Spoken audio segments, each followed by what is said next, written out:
Lengviausias būdas išspręsti santykių problemas yra surasti kaltus. Juos nubausti, arba juos pakeisti, arba juos prisaikdinti, kad taip nesielgtų ir viskas problemos išsisprendė. Jokiu būdu nebandykite ieškoti tikresnių, gilesnių santykių problemų priežasčių.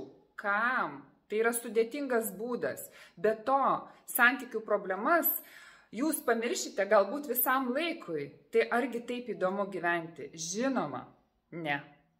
Taigi tikrai yra žmonių, kurie nori lengvų būdų, greitų būdų, netgi nesvarbu, kad tai trumpalaikiai būdai, todėl nėra pasirengę ieškoti giliųjų priežasčių. Taigi sėkmės tiems, kurie nori spręsti greitai. Visi kiti, kurie nori spręsti ilgalaikiai, visgi skatinu paieškoti giliųjų priežasčių ir galit prisijungti prie nemokamo seminaro, kur